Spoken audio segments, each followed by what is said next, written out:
Bonsoir à tous, très heureux de vous retrouver sur ce plateau. Soyez les bienvenus aux Échos du Vatican. On commence avec un thème douloureux, cher au pape François, c'est la traite des êtres humains. Le souverain pontife y est particulièrement sensible. Il ne cesse d'interpeller sur cette question les responsables politiques et économiques et même l'opinion publique. Il en a d'ailleurs parlé une fois encore ce lundi. C'était à l'occasion d'une rencontre avec le réseau européen contre la traite des personnes. Regardez. Una delle più dolorose di queste ferite aperte. La traite des êtres humains est aujourd'hui dans le monde l'une des plaies les plus douloureuses. C'est en ces termes que le pape François s'insurge une fois encore contre un phénomène qu'il n'a eu de cesse de condamner depuis le début de son pontificat. Cette forme moderne d'esclavage représente à ses yeux une violation de la dignité de tant de frères et de sœurs. C'est, dit-il, un véritable crime contre l'humanité. Tout en reconnaissant que beaucoup a été fait pour mettre en lumière la gravité et l'expansion de ce phénomène, le pape rappelle toutefois que de nombreux efforts restent à faire pour sensibiliser davantage l'opinion publique et pour mieux coordonner l'action des gouvernements, des autorités judiciaires et législatives, ainsi que des acteurs sociaux. L'un des défis importants de ce travail de sensibilisation, d'éducation et de coordination, souligne-t-il, c'est de combattre une certaine indifférence, voire une complicité de la part de nombreuses personnes, alors que des intérêts économiques puissants et des réseaux criminels sont à l'œuvre. Le Saint-Père salue ainsi les efforts énormes et souvent silencieux des congrégations religieuses dans l'accompagnement des victimes.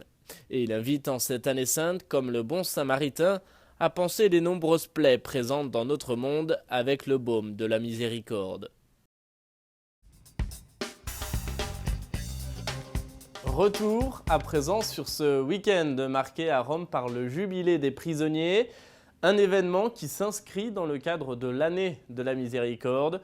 Ce jubilé s'est achevé dimanche dans la basilique Saint-Pierre avec une messe célébrée par le pape. La cérémonie s'est déroulée avec 1 millier de prisonniers accompagnés de leurs familles, du personnel pénitentiaire et des aumôniers de prison. Le service liturgique était assuré par les détenus eux-mêmes. Les hosties ont été confectionnées dans une prison de Milan et le pape, quant à lui, a transmis dans son homélie un message d'espérance. Il invite notamment à regarder les prisons intérieures qui sont en chacun de nous. On écoute un résumé. C'est le moment culminant de ce jubilé des prisonniers, la messe célébrée par le pape François en la basilique Saint-Pierre. Nous avons besoin d'affermir toujours davantage les racines de notre espérance pour qu'elles puissent porter du fruit. En premier lieu, la certitude de la présence et de la compassion de Dieu malgré le mal que nous avons accompli. C'est en ces termes que s'est exprimé le pape aux détenus. Certes, le manquement à la loi mérite la condamnation et la privation de la liberté est la forme la plus lourde de la peine qui est purgée, car elle touche la personne dans son fond le plus intime, et pourtant, dit le pape, l'espérance ne peut s'évanouir. Le Saint-Père a aussi rappelé que le jubilé, par sa nature même, portait en soi l'annonce de la libération, puis le Saint-Père de dénoncer une certaine hypocrisie qui porte à voir en vous uniquement des personnes qui ont commis une faute, pour lesquelles l'unique voie est celle de la prison. À chaque fois que je rentre dans une prison, poursuit le pape, je me demande pourquoi eux et pas moi. Tous, nous pouvons nous tromper, a-t-il souligné. On ne pense pas à la possibilité de changer de vie, il y a peu de confiance dans la réhabilitation, a déploré le pape, précisant que parfois on oublie que nous sommes tous pécheurs et que souvent nous sommes aussi des prisonniers sans nous en rendre compte. Et montrer du doigt quelqu'un qui a commis une faute ne peut devenir un alibi pour cacher ses propres contradictions. Et vous vous en êtes peut-être rendu compte, ce n'est pas la première fois que le pape exprime sa proximité à l'égard des prisonniers. Au contraire, il y pense très souvent. Il va même les visiter lui-même en prison, notamment lors de ses voyages à l'étranger. Et puis, on se rappelle aussi de cette image touchante du pape s'abaissant devant des prisonniers pour leur laver les pieds. Bref, si le pape a souhaité un jubilé pour les détenus, c'est précisément parce qu'ils ont dans son cœur une place particulière. On essaye de comprendre pourquoi avec la chronique d'Émilie Callan.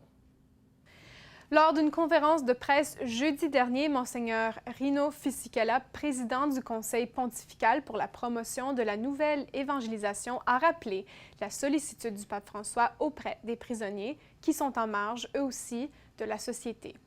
Après avoir visité les camps de concentration en Pologne en juillet dernier, le pape a rappelé aux jeunes rassemblés pour les Journées mondiales de la jeunesse qu'aujourd'hui encore, la cruauté expérimentée dans ces camps existe dans certaines prisons. Tant de prisonniers sont torturés. Il y a des hommes et des femmes entassés dans des prisons qui vivent comme des animaux. Toutefois, le Saint-Père croit profondément à la dignité de toute personne et l'amour de Dieu qui restitue la dignité et l'identité perdue, a-t-il déjà affirmé. « Je suis un homme pardonné », avait lancé le pape à des prisonniers lors d'un voyage en Bolivie en 2015. Un homme qui a été et qui est sauvé de ses nombreux péchés. « Je n'ai pas grand-chose de plus à vous donner ou à vous offrir, disait-il, seulement Jésus-Christ, la miséricorde du Père. » Et c'est ce qu'il a fait simplement le Jeudi Saint chaque année, non seulement depuis son élection, mais depuis qu'il était archevêque de Buenos Aires. De laver les pieds de ceux qui sont exclus de la société, dont des détenus. La première année de son pontificat, il s'était rendu dans une prison pour mineurs. L'année suivante, il a célébré la messe avec 300 détenus dans une autre prison près de Rome. Et de manière concrète, il demandait en février un moratoire sur la peine de mort pendant l'année de la miséricorde et qu'aucune condamnation ne soit exécutée.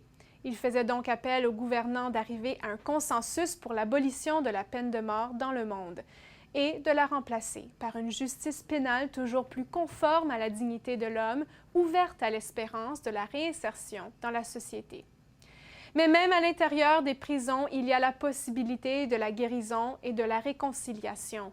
Dans sa lettre concernant l'indulgence accordée pendant l'année jubilaire de la miséricorde, le pape avait une pensée particulière pour les détenus qui font l'expérience de la restriction de leur liberté.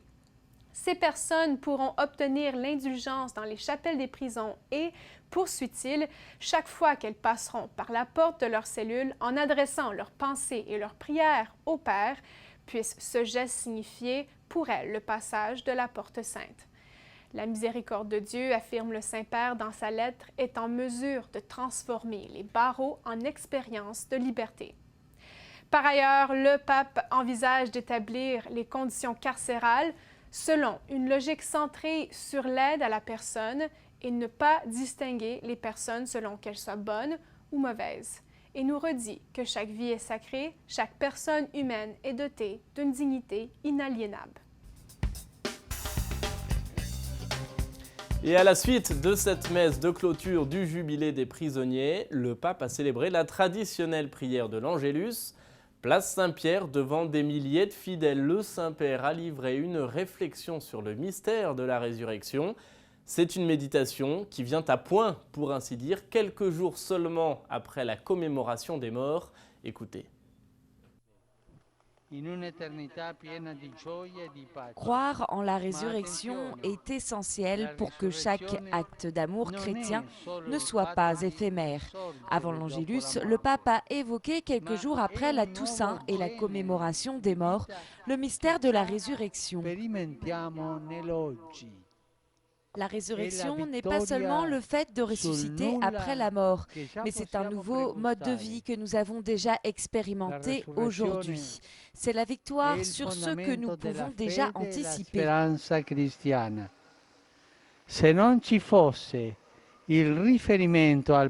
La résurrection est le fondement de la foi chrétienne. S'il n'y avait aucune référence au paradis et à la vie éternelle, le christianisme serait seulement une éthique, une philosophie de vie. Le message de la foi chrétienne vient du ciel et est révélé par Dieu. Le pape est aussi revenu sur la béatification ce samedi 5 novembre 2016 de 38 martyrs en Albanie, à Scutari, victimes de la persécution du régime communiste. Parmi eux, 2 évêques et de nombreux prêtres et religieux, un séminariste et des laïcs. Ils ont préféré subir la prison, la torture et enfin la mort pour rester fidèles au Christ et à l'Église. Ce week-end également, le pape recevait samedi les participants à la rencontre mondiale des mouvements populaires. Le Saint-Père, dans son discours, a dénoncé sans langue de bois le pouvoir de l'argent, mais aussi la faillite de l'humanité. Il compte sur ces mouvements populaires justement pour changer notre monde et assurer, dit-il, le vrai développement intégral de la personne humaine. Regardez. Mettre l'économie au service du peuple, construire la paix et la justice, défendre la terre, notre mère. Ce sont les priorités indiquées par le pape François aux participants à la 3e rencontre mondiale des mouvements populaires. Ce fut un discours long et intense que le pape a prononcé. Ce dernier a évoqué les murs qui divisent et la peur, qui, à part être une bonne affaire pour les trafiquants d'armes, détruisent nos capacités spirituelles et psychologiques, nous font oublier la souffrance des autres. Toutes les barrières peuvent être abattues, a-t-il précisé, surtout avec la miséricorde, le meilleur antidote contre la peur, le meilleur antidépresseur ou anxiolytique. Remarquant encore une fois le drame des migrants, le pape a exprimé sa satisfaction du travail des mouvements populaires qui récupèrent des usines, font du recyclage, créent des emplois et cultivent la terre.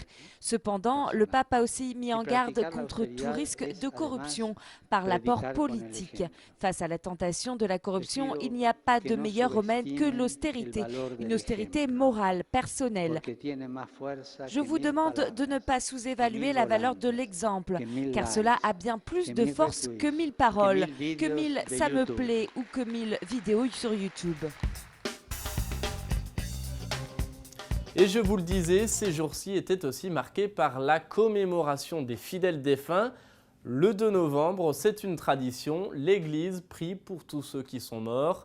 Comme chaque année, donc, le pape a célébré une messe en leur mémoire. La cérémonie s'est déroulée au cimetière romain de Flaminio. Et le pape, dans son homélie, s'est arrêté sur le double sens de cette commémoration. La tristesse d'abord pour ceux qui nous ont quittés, mais aussi l'espérance de la résurrection à venir. On écoute un résumé de son homélie. Commemorazione dei defunti. Dans son homélie, lors de la messe en mémoire des morts, le pape nous donne le double sens de la commémoration des défunts. Un sens de tristesse, car le cimetière est triste, il nous rappelle la mort de nos proches et notre propre mort. Mais dans cette tristesse, nous portons des fleurs comme un signe d'espérance et même comme un signe de fête.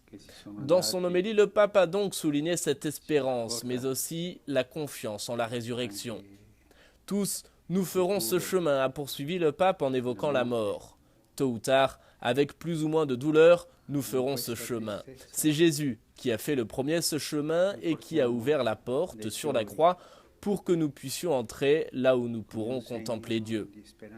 Il faut donc vivre avec la mémoire du passé de nos proches qui sont décédés, mais aussi avec la mémoire du futur, du chemin que nous ferons tous, et cela, a conclu le Saint-Père, avec la confiance en la résurrection.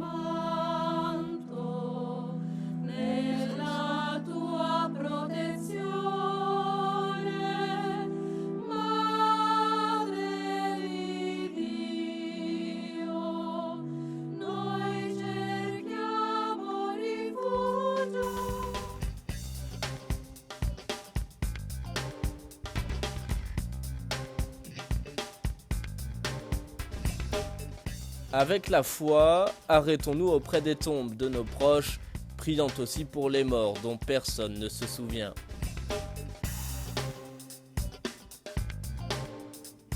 Et 2 jours après cette messe pour les morts, c'est une coutume, le pape a célébré une autre messe, en particulier cette fois-ci pour les cardinaux et pour les évêques décédés durant cette année. C'est un hommage qui leur est rendu et c'est aussi pour nous l'occasion de nous arrêter sur le témoignage de leur vie. S'ajoute à la certitude de l'amour du Seigneur, la miséricorde et la piété. C'est ainsi que le pape a rendu hommage aux cardinaux et aux évêques défunts de cette année lors de la messe célébrée en leur honneur dans la basilique Saint-Pierre. Le chemin vers la maison du Père, a-t-il affirmé, a commencé pour chacun d'entre nous le jour même où nous avons ouvert les yeux à la lumière demandant le baptême. Le pape a ensuite mis en évidence leur témoignage et leur amour donné aux autres. Avec leurs paroles et leurs exemples, a-t-il poursuivi, ils ont encouragé les fidèles à faire autrement. Ils ont été des bergers du troupeau du Christ, qui se sont précipités pour le salut de leur peuple, animés d'un amour paternel envers les plus pauvres, les infidèles et les demandeurs d'aide. Leur mort, a souligné le pape, est l'entrée dans la plénitude de la vie. Malgré la séparation physique, la puissance du Christ et de l'Esprit Saint nous unit de façon encore plus forte. C'est au nom de Dieu, de la miséricorde et du pardon que leurs mains ont béni et accueilli, que leurs paroles ont consolé et réconforté, que leur présence a été un témoignage et la preuve que la bonté de Dieu est accessible et que sa miséricorde est infinie. Chacun d'entre eux ont été appelés à annoncer l'Évangile de manière héroïque.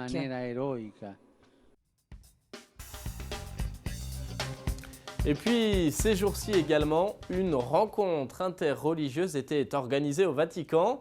Le souverain pontife a reçu en audience près de 200 personnes représentant plusieurs religions. Le pape, dans son discours, est revenu sur le sens de la miséricorde. Une miséricorde qui ne doit pas seulement se manifester par des paroles, mais bel et bien par des actes. C'est ce qu'a expliqué le Saint-Père.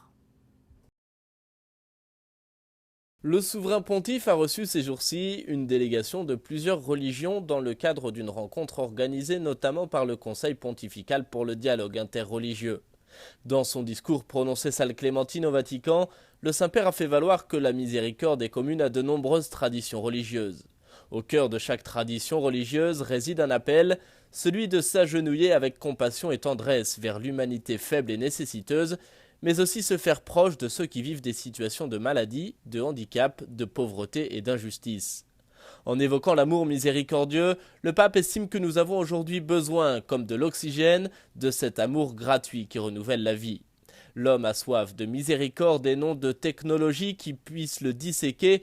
Il a besoin d'affection qui va au-delà des simples consolations immédiates, un port sécurisé ou accosté en cas de vagues inquiétantes, une étreinte infinie qui pardonne et qui réconcilie. Le pardon, a poursuivi le Saint-Père, est certainement le plus grand don que nous puissions faire aux autres parce que c'est ce qui nous coûte le plus, mais en même temps, c'est ce qui nous rend le plus semblable à Dieu. Déplorant les violences et les actes terroristes, le pape a exprimé le souhait que les religions ne transmettent pas de messages déformés, éloignés de la miséricorde. Que soient clairement condamnés ces comportements iniques qui profanent le nom de Dieu et souillent en l'homme la recherche religieuse. Que soit au contraire encouragée la rencontre pacifique entre les croyants, ainsi qu'une réelle liberté religieuse, a conclu le Saint-Père. Et on termine à présent avec les intentions de prière du pape. Le Saint-Père, pour ce mois de novembre, nous invite à prier pour les pays qui accueillent des réfugiés. Le pape nous appelle à prier pour que ces pays soient soutenus dans leurs efforts de solidarité. Regardez. ¿Puede un país afrontar por sí solo las dificultades que produce la emigración forzada? Debemos pasar de la indiferencia y del miedo a la aceptación del otro. Porque ese otro podría ser tú o yo. Súmate conmigo en esta petición. Que los países que acogen a gran número de refugiados y desplazados sean apoyados en su esfuerzo de solidaridad.